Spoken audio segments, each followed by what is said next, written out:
നമസ്കാരം ഡേസ്, നമസ്കാരം ഇൻവെസ്റ്റേഴ്സ്. ഇത് സിയാദ് ഇലിക്കൽ. അങ്ങനെ നമ്മൾ കഴിഞ്ഞ ആഴ്ചയിൽ ഒരു കൺസോൾട്ടേഷൻ മാർക്കറ്റിന് ശേഷം വീണ്ടും ഒരു അടുത്ത ആഴ്ചയിലേക്ക് കടക്കുകയാണ്.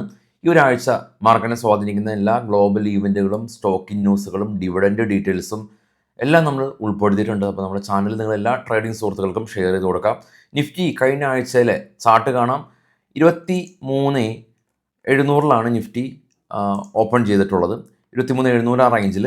അതിനുശേഷം നിഫ്റ്റി പതിയെ താഴേക്കൊന്ന് ഫോളോ ചെയ്തു. പിന്നീട് ഒരു കൺസോൾട്ടേഷൻ, അതായത് തിങ്കളാഴ്ചയിലെ ഓപ്പണിംഗ് റേഞ്ചിൽ നിന്ന് ഒരു 200 പോയിൻ്റാണ് വെള്ളിയാഴ്ചയിലെ closing point നഷ്ടമായിട്ടുള്ളൂ.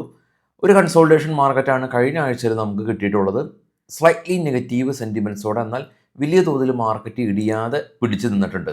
Market rally ചെയ്തൊന്നുമില്ല, market പിടിച്ചു നിന്നുമില്ല.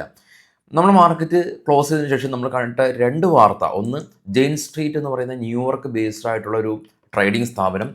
ഇന്ത്യ ഉൾപ്പെടെയുള്ള പല രാജ്യങ്ങളിലും ഇവർക്ക് പ്രസൻസ് ഉണ്ട്. ഇന്ത്യയിൽ നിന്ന് മാത്രം ഏകദേശം ഒരു 45,000 കോടി രൂപ വർത്ത് വരുന്ന രൂപ ഇവിടെ നിന്ന് AI സംവിധാനങ്ങൾ ഉപയോഗിച്ച് ഇവർ മാനിപ്പുലേറ്റ് ചെയ്തിട്ടുണ്ടെന്നുള്ളൊരു അലിഗേഷൻ ഉണ്ട്. അതുപോലെ ജൂലൈ 9 ഡൊണാൾഡ് ട്രംപ് ഇന്ത്യയും തമ്മിലുള്ള US-ഉം ഇന്ത്യയും തമ്മിലുള്ള ട്രേഡ് ഡീലുകളെല്ലാം തന്നെ വരുന്നത്. ഇതിനിടെ നമ്മളുടെ കൊമേഴ്ഷ്യൽ മിനിസ്റ്റർ പീയൂഷ് ഗോയൽ അദ്ദേഹം പറഞ്ഞിരിക്കുന്നത് സീറോ താരിഫ് ഡീലുകളൊന്നും തന്നെ വരില്ല, അങ്ങനെയുള്ളൊരു ചർച്ചയൊന്നും നടത്തിയിട്ടില്ല എന്നുള്ളതാണ്. അപ്പോൾ ഏത് രീതിയിലായിരിക്കും ഇതിൻ്റെ ഔട്ട്കം എന്നുള്ളതാണ് മാർക്കറ്റ് ഉറ്റുനോക്കുന്നത്. അതുകൊണ്ട് തന്നെയാണ് കഴിഞ്ഞ ആഴ്ച മാർക്കറ്റ് കൺസോൾട്ടേറ്റ് ആയതും.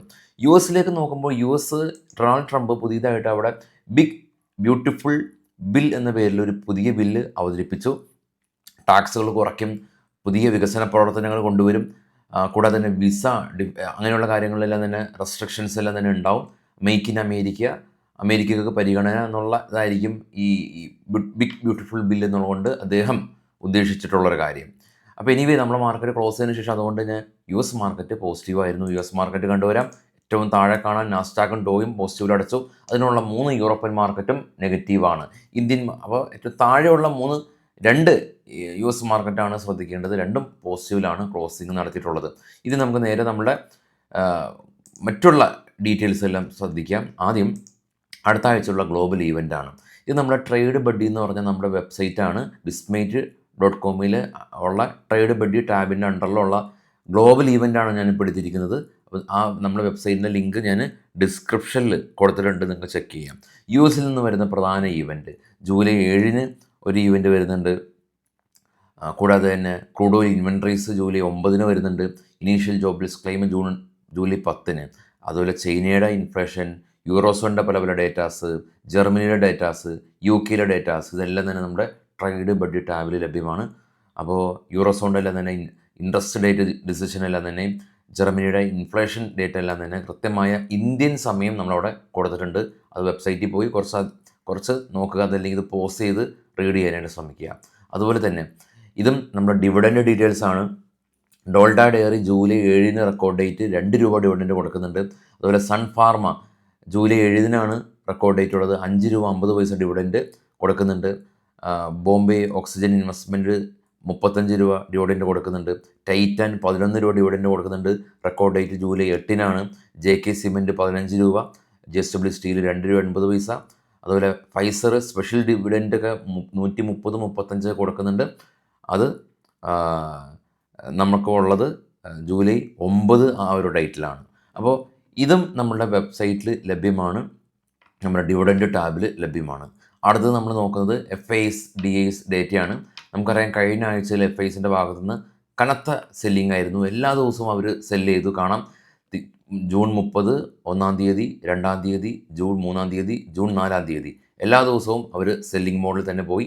DIS നോക്കുകയാണെങ്കിൽ തിങ്കൾ, ചൊവ്വ, ബുധൻ, വ്യാഴം ദിവസങ്ങളിൽ അവർ ബയേഴ്സായിരുന്നു. എന്നാൽ അവസാന ദിവസം അവർ സെല്ലിങ്ങിലേക്ക് പോയിട്ടുണ്ട്. അപ്പോൾ കഴിഞ്ഞ ആഴ്ചയിൽ FIS DISൻ്റെ പെർഫോമൻസ് നോക്കുകയാണെങ്കിൽ അവർ പൊതുവേ FIS എല്ലാ ദിവസവും സെല്ല് നടത്തി, DIS ഏറ്റവും അവസാന ദിവസം സെല്ല് നടത്തിയിട്ടുണ്ട്. അപ്പോൾ അതുകൊണ്ടാണ് മാർക്കറ്റ് കഴിഞ്ഞ ആഴ്ചയിൽ വലിയ മൂവ്മെൻറ്റ് ഇല്ലാത്തത്. എല്ലാ ദിവസവും FIS സെല്ല് ചെയ്തപ്പോൾ DIS ബൈ ചെയ്തു. വെള്ളിയാഴ്ച ദിവസം അവർ രണ്ടുപേരും കൂടി ഒരുമിച്ച് സെല്ല് ചെയ്ത കാഴ്ചയാണുള്ളത്. എനിവേ കഴിഞ്ഞ 2 മാസം കൂടി DIS ഇന്ത്യൻ മാർക്കറ്റിൽ ഏകദേശം ഒരു 70,000 കോടി രൂപ വെച്ച് 2 മാസവും അവർ ബൈ ചെയ്തിട്ടുണ്ടെന്നുള്ളത് പോസിറ്റീവായിട്ട് കാണാം. ഇനി കുറച്ച് സ്റ്റോക്കുകളുടെ വാർത്തകളിലേക്ക് പോകാം. ബൈസെൽ റെക്കമെൻഡേഷൻ അല്ല, വാർത്തകൾ മാത്രമാണ്. ഇന്നലെ നമ്മൾ സാറ്റർഡേ ഒരു ബാച്ച് ഉണ്ടായിരുന്നു ഓപ്ഷൻ്റെ. കഴിഞ്ഞ സൺഡേ ഉണ്ടായിരുന്ന ബാച്ച്, ഈ സാറ്റർഡേ ഉണ്ടായിരുന്ന ബാച്ച്, അടുത്ത ആഴ്ചയുണ്ട് ബാച്ചുകൾ. നിങ്ങൾക്ക് ഫ്യൂച്ചർ ആൻഡ് ഓപ്ഷൻ അല്ലെങ്കിൽ സ്വിംഗ് ട്രേഡ്, കമ്മോഡിറ്റി ട്രേഡ് നമ്മുടെ ഓഫീസിൽ ഇരുന്ന് പഠിക്കാം, അതല്ലെങ്കിൽ ഓൺലൈനായിട്ട് പഠിക്കാം. ഒരു സ്റ്റോപ്പ് ലോസിന് നമുക്ക് നഷ്ടമാവുന്ന തുക കൊണ്ട് നമുക്ക് ഈ കോഴ്സ് പഠിക്കാം. അല്ലാതെ ഭീകരമായ ഫീസൊന്നും കൊടുത്ത് പഠിക്കേണ്ട ഒരു കാര്യമില്ല. അപ്പോൾ കൊച്ചിയിലേക്ക് വരാം, ഇവിടെ ഇരുന്ന് പഠിക്കാം. ഇനി വരാൻ പറ്റാത്ത ആളുകൾക്ക് ഓൺലൈനായിട്ടും പഠിക്കാം. ഫസ്റ്റ് കമൻറ്റിൽ ഞാൻ നമ്പർ പിൻ ചെയ്ത് വെച്ചിട്ടുണ്ട്. കേരള വാർത്തകളിലേക്ക് പോകുമ്പോൾ ആദ്യം കീസ്റ്റോൺ റിയാലിറ്റി കമ്പനി, അവർ ഇവരുടെ പുതിയ മഹാരാഷ്ട്ര ഹൗസിംഗ് കോർപ്പറേഷൻ അവരുടെ ഒരു റീഡെവലപ്മെൻറ്റ് പ്രൊജക്റ്റിന് അംഗീകാരം കൊടുത്തു എന്നുള്ള ന്യൂസ് ഉണ്ട്. ആഫൽ 3L കമ്പനി, ഇവർക്ക് അവരുടെ പുതിയ AI ഡിജിറ്റൽ ട്രാഫിക്കിന് പേറ്റൻറ്റ് കിട്ടി എന്നുള്ള news. Uttarakhand small finance bank 2.3% ഇവരുടെ ഡെപ്പോസിറ്റ് ഗ്രോത്ത് കമ്പനി റിപ്പോർട്ട് ചെയ്തു. BEML കമ്പനി $6.23 മില്യൺ വർത്ത് വരുന്ന പുതിയ ഓർഡർ അവർക്ക് ഉസ്ബെക്കിസ്ഥാനിൽ നിന്ന് ലഭിച്ചു. RVNL കമ്പനി 143 കോടി രൂപയുടെ ഓർഡർ സദേൺ റെയിൽവേയുടെ ഭാഗത്തു നിന്ന് ലഭിച്ചു. പേൾ ഗ്ലോബൽ കമ്പനി ഇവരുടെ പ്രൊജക്റ്റ്, ഇവരുടെ പ്ലാന്റ് വികസിപ്പിക്കുകയാണ്, എക്സ്പാൻഷൻ ചെയ്യുകയാണ് എന്നുള്ള ന്യൂസ് ഉണ്ട്. 23 മുതൽ 30% വരെ ഇവരുടെ എക്സ്പാൻഷൻ കമ്പനി പ്ലാൻ ചെയ്യുന്നുണ്ട്. ഗോദ്രേജ് ഇൻഡസ്ട്രീസ് കമ്പനി, ഇവരും ഇവരുടെ കെമിക്കൽ ബിസിനസ് 2030 കൂടിയിട്ട് $1 ബില്യൺ കൊടുത്ത് അവർ പ്ലാന്റ് എക്സ്പാൻഡ് ചെയ്യുന്നു എന്നുള്ള ന്യൂസ്. ധനലക്ഷ്മി ബാങ്ക് അവരുടെ ബിസിനസ് അപ്ഡേറ്റ് വന്നു. ഗ്രോത്ത്, ഗോൾഡ് ലോൺ പോർട്ട്ഫോളിയോയും കൂടാതെ തന്നെയായിട്ട് കമ്പനിയുടെ ഡെപ്പോസിറ്റും, ബാങ്കിൻ്റെ ഡെപ്പോസിറ്റും 16-28% വീതം ഉയർന്നു. Shyam metallics company stainless steel volume 18% ഫോളായി എന്നുള്ള ന്യൂസ്. സെൻകോ ഗോൾഡ് ഇവിടെ റവന്യൂ 28% അപ്പായിട്ടുണ്ട് എന്നുള്ള ന്യൂസ്. ഈ ഒരു Q1 റിപ്പോർട്ടുകളാണ് ഇപ്പോൾ നമ്മൾ ഡിസ്കസ് ചെയ്യുന്നത്.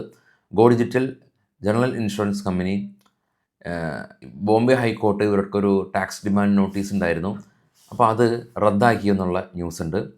ഹരിയോം പൈപ്പ് 35% ഇവരുടെ വോളിയം ഇൻക്രീസ് ചെയ്തു, സെയിൽസ് വോളിയം. ഷിപ്പിംഗ് കോർപ്പറേഷൻ ഇവർ ഒരു ഹ്യൂജ് ഗ്ലാസ് കാരിയർ അവർ അക്യൂർ ചെയ്തിട്ടുണ്ടെന്നുള്ള news. Capital trust company CBT വെഞ്ചറായിട്ട് ജോയിൻറ്റ് വെഞ്ചർ കരാറിൽ ഏർപ്പെട്ടു.